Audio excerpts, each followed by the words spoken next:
and Mayor Thomas Koch is joining us this morning. Tell us all about it. Mayor, do you have your Santa hat on already this morning? I love a hat, but it won't be a Santa hat. We're certainly getting ready for the big weekend. Yeah, the city is really looking very festive for sure. But before all that, it really starts tonight, right? Just the Hall of Fame dinner. That's right. That's the official kickoff of the week, really. Yeah. That's up at Granite Lake. So the Hall of Fame, both North and Quincy, come together annually for this, and they bring in folks to the Hall of Fame. But more importantly, they have all the seniors from both teams there at the dinner, and they talk about the season, the year. It's always a great event, and of course, the families that come back and honor their folks who are going into the Hall of Fame. So it's kind of, the first real event for the week. So it's always fun. It's like a reunion in many ways. Right. Yeah, it is for sure. And of course, I think it's the 87th annual Thanksgiving Day football game this Thursday. It's, if I believe, one of the oldest rivalries in the country. I'm sure it's up there. Yeah. I mean, what makes it more interesting, I think, is that it's an in-city rivalry. Yes. And that's very unusual and unique. There's a lot of the others, they come and go.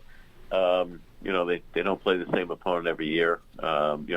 Divisions change and all that, but this has been consistent, Quincy versus North, for all that time. It's pretty cool. Yeah, it's going to be tough to beat last year's dramatic... impossible. That's going to be the greatest of all time.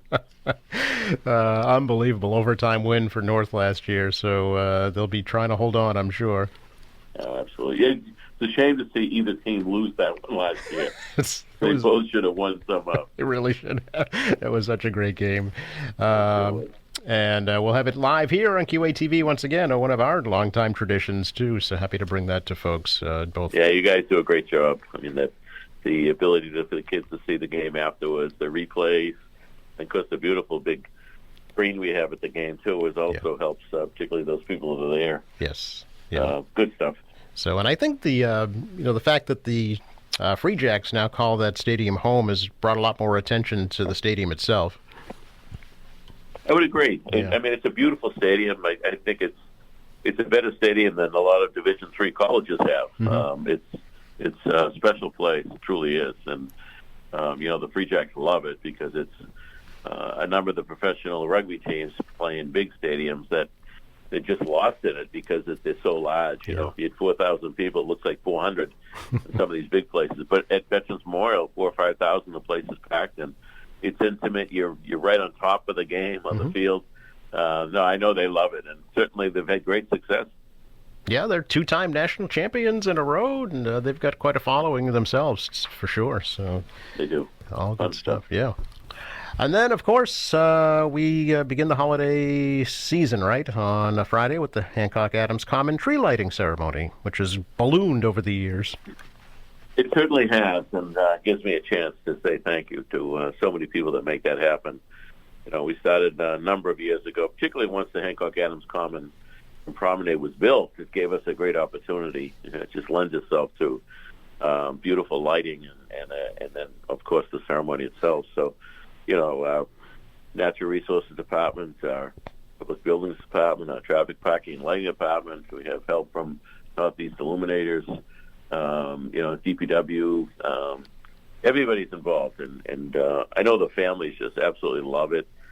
I've already seen people out taking pictures in front of the Santa, in front of the wreaths at the City Hall, and the lights aren't even on yet. So I know it's always a big hit, and usually the pictures are splashed all over social media over the next few weeks. So, but yeah, Friday night, I think things kick off a little earlier with free movies, Christmas movies on the Common.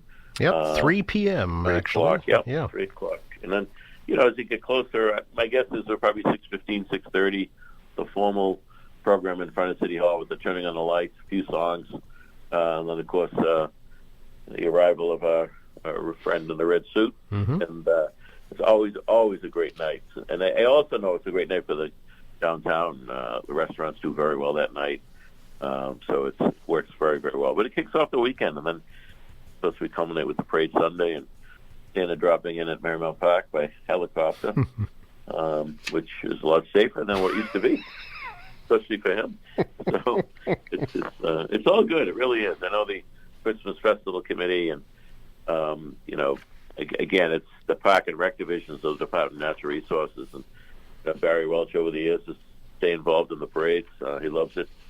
Of course, Dave Murphy and his team do a phenomenal job. So good stuff. It really is. Yeah, there may even be a few festive flakes flying on Friday evening to add to the atmosphere, but otherwise the weather looks very cooperative right through the weekends for all the events, which would be nice. Well, we'll take that. That's something we can't control, so That's thanks right. the good Lord for that.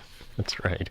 Yes, Sunday noontime step off the 72nd Annual Christmas Parade in Quincy Center, right up Hancock Street to North Quincy High School. Sounds good. We'll also have that live for you here on QATV as well. Can't brave the course. colds. But it doesn't stop there, Mayor, right? It continues next week as well. You've got the skating rink. You've got the General's Bridge. Yes, obviously the skating rink has been a huge hit the last couple of years, and I know we've already gotten calls when it's going to open because it's been rebuilt again, and it's all set up. And yes, so that'll kick off this week as well. And then, a week from Sunday is something a little different. Now I know there's other neighborhood tree lighting. Many of them are on the 7th as well. Yeah. I know House Neck and Quincy Point. I know Squantum does this the night of the parade. Yep. I think Adam Shaw does one. Fort Square does one. So there's a lot of activity around, which is a great sign in my view for a city. When you have strong neighborhoods, you have a strong city, and that's a perfect sign of strong neighborhoods. But on the 7th at 5:00 on McConville Way, we will be dedicating the Christmas tree in honor of all those currently serving. So we invite families who have loved ones serving to please come. There'll be a program, a few songs, but most important part is writing the names of those serving on ribbons. Then we hang those on the tree, and we will be having a small, very small speaking program. But a father of somebody in the service is going to be sharing a little bit about what it means. Sometimes we just take these things for granted, but many times those veterans, they're not home at Christmas, they're not home at Thanksgiving. They're away for months at a time serving the nation. So I think it's a nice gesture for us as a community to show that we're thinking of them and we appreciate their service. Sure. That is, of course, also Pearl Harbor Day. There'll be a ceremony on board the USS Salem at 10 o'clock that morning, too. Yes. As President Roosevelt say, a date that will live in infamy. Yes. So it's important we remember those times in our history. So, and I'm assuming the parade this year, Mayor, will have a Quincy 400 theme to it? Well, we saved, I think, about 6 or 7 floats from Flag Day, Joe. We kind of wrapped them, saved them. I mean, there's so much work went into those, and it's still the 400. Well, the year isn't over. So with those, we'll be back in with a little bit of a Christmas touch to them. So the many people that didn't get the Flag Day never saw them. So this is an opportunity, a bigger audience for the Christmas parade for those people to see and enjoy some of those great floats and talk a little bit about the history of our city. Nice. And I know that the Marina Bay Business Association has their own special event, too, on the 29th. They've really gotten to be an active group out there. Yes, they have. I know we work with the Chamber of Commerce, and Marina Bay is an important part of our city, and it's kind of a nice touch to have a lighting program out there and bring a little attention to that area, because this time of year it gets very quiet out there. Yeah. So it's nice for the restaurants and businesses to have some more activity, and I think this brings a little bit of attention to that, and it's such a beautiful spot. So he lit up. It's really cool. Yeah, Saturday, 4 o'clock, and quite appropriately, Santa will arrive by boat. Of course. Marina Bay. Exactly. And then there's Kilroy Square, too, the marketplace. Speaking of the Chamber, will be activating this Friday as well. That's correct, yeah. The marketplace, the tent's going up, and number of vendors go there. I know a lot of people enjoy that. I don't know if it's up for 1 weekend or 2 weekends. I forget now. Two weekends. 2 weekends. Yep. Okay, which is great, because it used to be just one. That's right. So it's a great opportunity. Again, people looking for an item to put in the stocking as a stuffer or other presents or gifts. It's a great opportunity to support local vendors. Absolutely. Finally, Mayor, I wanted to ask you if you had a Thanksgiving message for the city you'd like to share. Oh, sure, Joe. Number one, first of all, how fortunate and blessed I am to serve as mayor of this great city. So I'm grateful for that. I'm grateful for living in the greatest country in the world. The freedoms we enjoy, I think we take for granted, and all you have to do is look around, see what's happening in the Middle East and the Ukraine. And I mean, there were 300 kids in a Catholic school in Nigeria that were kidnapped last week. I mean, there's a lot of stuff going on around the world, a lot of violence, a lot of war, a lot of inhumanity. And so I know that we at times struggle in this country on the political side and the civil discourse.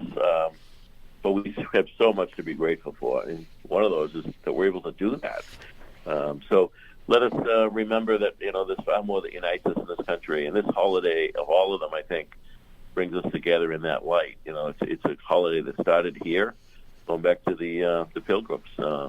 And it's just a reminder how much we should be thankful for the Lord above and to the Lord above. Let's commit to finding the common ground for the sake of our nation.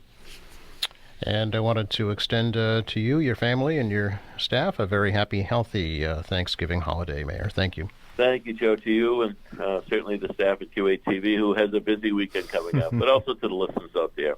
Have a great Thanksgiving, and enjoy your meal and your loved ones. Absolutely. Thank you so much, Mayor. Have a good day, Joe. Bye-bye. Mayor Thomas Cook, our weekly City Hall update here on AM Quincy.